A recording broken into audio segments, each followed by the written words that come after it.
I wonder, when you think of the story of the Magi, what do you think of? Have you been, well, I'm actually going to ask you. When you think of the Magi, what do you think of? What comes to mind? The gifts? Anything else, or just the gifts? What's that? Seekers? Wisdom? A star. Yeah. What's that? Long trip. Yes, all of these elements of the story of the Magi. I'm sure that many of us do think of the gifts, gold and frankincense and myrrh, all of which were exceedingly valuable. If you were treasure hunting, like Benny and Tommy in the first century AD, and you came across a box that was full of gold and frankincense and myrrh, you would consider your treasure hunt very, very successful. But we need to remember that the greatest treasure of that day was not gold and frankincense and myrrh, but Jesus himself. In John 1:1, we read that Jesus is called the Word. In the beginning was the Word was with God, the Word was God. And then 13 verses later, in verse 14, we read this. And the Word became flesh and made his dwelling among us. Why would God do that? Why would God come down as a baby? One word right there, that word, love, because of love. And that's what the fourth week of Advent is all about. And on that, we're going to have our Advent candles lit this morning by the Farrells. And we've been doing this. I'll do a little commentary while they're doing this. We've been doing this each week. And I want to see if you can remember. So the first week of Advent, we celebrate what concept, what theme, what word? Anybody remember? Who said that? Good job. Hope. That's right. The first week is hope. Second week is peace. Third week is joy. And the fourth week is, come on, you can all see it. And the fourth week is? Love. Yeah, that's right, love. And we're going to be talking about love this morning. If these things are going to stay lit. I don't know if they're going to stay lit or not. But that's important to me. Is that important to you?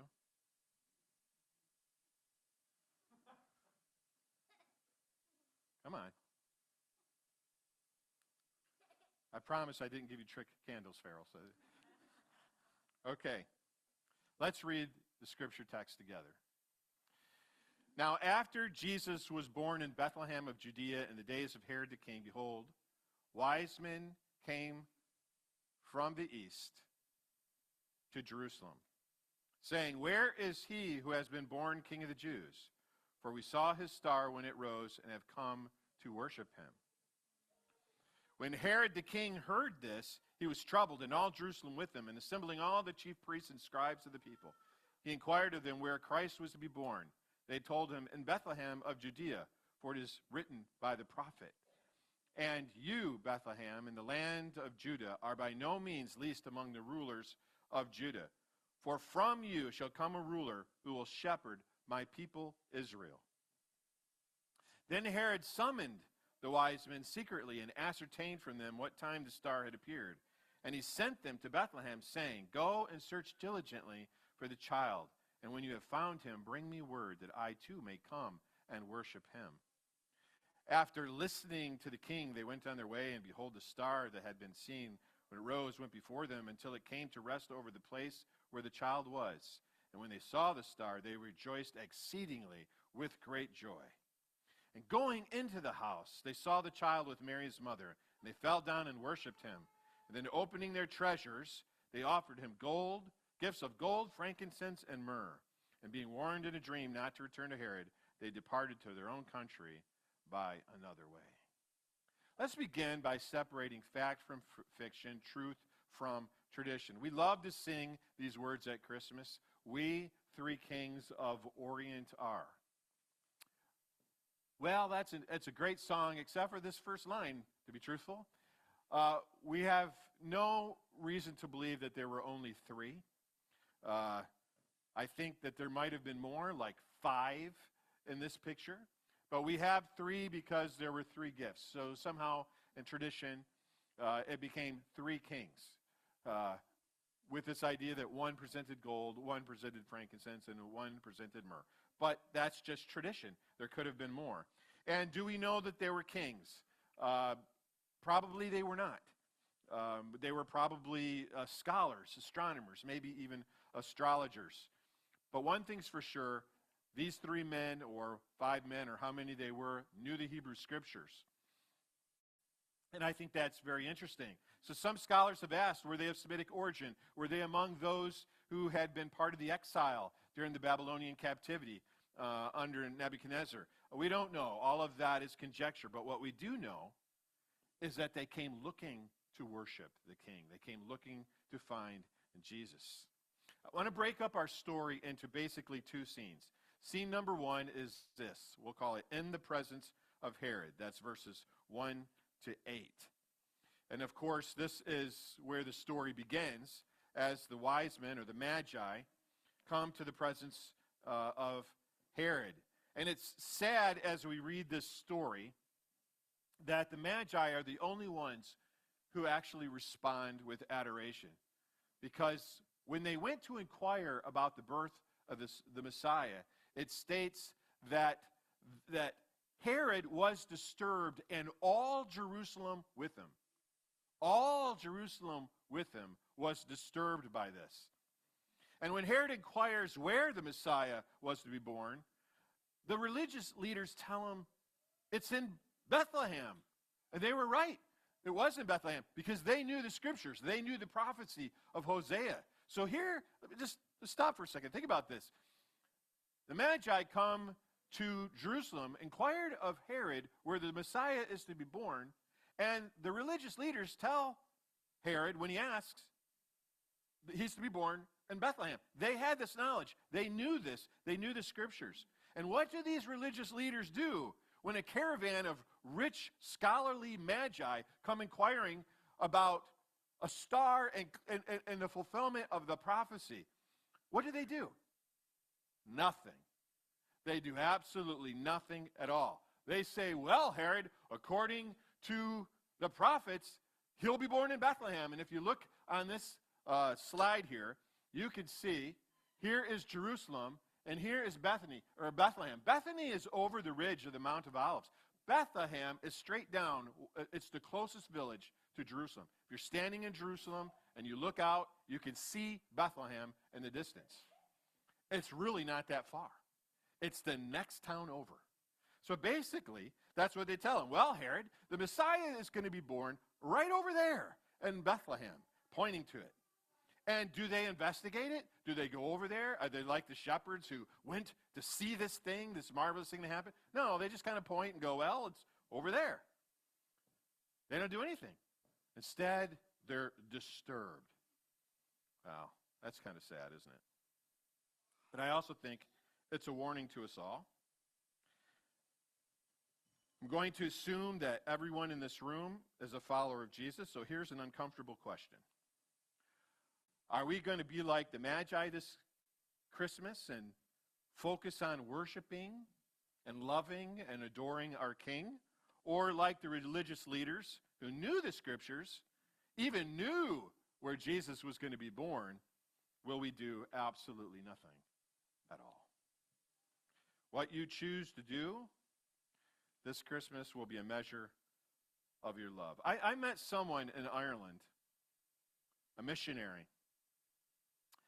This was years and years and years ago, and we had all gathered into a group, a bunch of us, to get to know each other. And a very important person from the States had come over, and that's what this gathering was there for, so we could all meet him and talk to him, and we could share what we were doing in Ireland. And so he was going around the room asking people a bit of their story, and he came to this fella, and he said, so why did you become a missionary? And this is his answer, and I'm not embellishing it, changing it one bit. This is exactly what he said. He said, well, I went to Moody Bible Institute, graduated, tried to find a job in a church, but nobody would hire me, so I decided to become a missionary. Wow, that's interesting.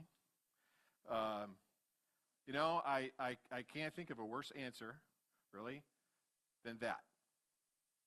That's why you became a missionary. Well, sign me up. Let me support you. You know what would have been a great answer? Why did I become a missionary? Because I love Jesus. Because I love Jesus, because I want everybody in Ireland to know him. I don't want any to miss out on the opportunity of enjoying him forever, for eternity, and even in this life, to walk with him and be with him. Now, that would have been a great answer, not, well, I couldn't find a job. That's kind of what's happening here. We have people who are religious, but they're missing a very key ingredient right there. Scene 2, I want to call In the Presence of Jesus. So what do the Magi do? Well, it says, in going into the house, they saw the child with Mary, his mother, and they fell down and worshipped him. And then opening their treasures, they offered him gifts of gold, frankincense, and myrrh. So when they see this child, when these Magi see this child Jesus, they worship him, they adore him, they open up their treasures, and they present him with gifts. Man, if I know nothing else other than the Magi, that's enough. But we can piece a few details together here, okay? We know that it's likely that they traveled very far. Somebody had said a distance. Yes, we believe that they traveled perhaps over 1,000 miles, which would have taken them 4 months to get to Bethlehem or Jerusalem. 4 months. Now, in recent years, there has been a scholar who has written a book who suggests they came from Petra. I don't believe that. That wouldn't be as far. But I think the traditional view is the correct view. I think they traveled a long, long ways. But regardless of where they came from or how many miles they traveled, they came for a purpose.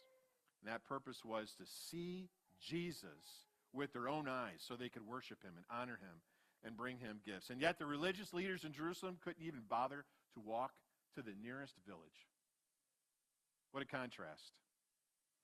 It's a dangerous thing when you put knowing about Jesus above knowing Jesus. I want everyone in this room to repeat that with me. Here we go. It is a dangerous thing when you put knowing about Jesus above knowing Jesus. In 1 Corinthians 8:1, Paul says this. He says, knowledge puffs up, but love builds up. When knowing doesn't result in doing, what's the benefit of the knowing? What's the benefit of the knowledge?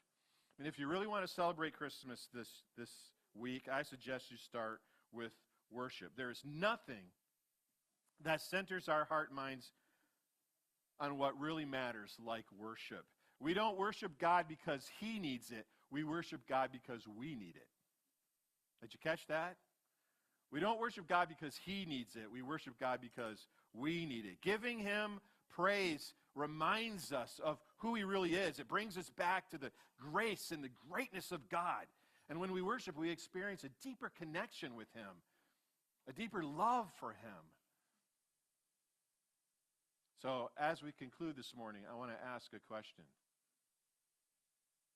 Did you know that there are hundreds of passages in the Bible that discuss this idea of what we call worship? And the theme that runs through most of them is this idea of exalting God for who he is and laying what we have, including ourselves, before him. That's the idea of worship. And when we study worship in the Bible, we see people worshiping in a variety of ways. We see some worshiping by bowing. We see some lying face down. Others just the opposite, lifting and raising hands. We see clapping and serving. We see making sacrifices. We see people singing joyfully and thanking and confessing and exalting. And like the Magi, we see some people worshiping God by giving to him. The Magi worshiped through their gifts. The shepherd worshiped by proclaiming the good news. The angels worshiped by singing and exalting. And Mary worshiped by pondering all the events in her heart. And if we do anything this Christmas, let's remember the gift that God gave us and why he did it. The Magi worshiped the king.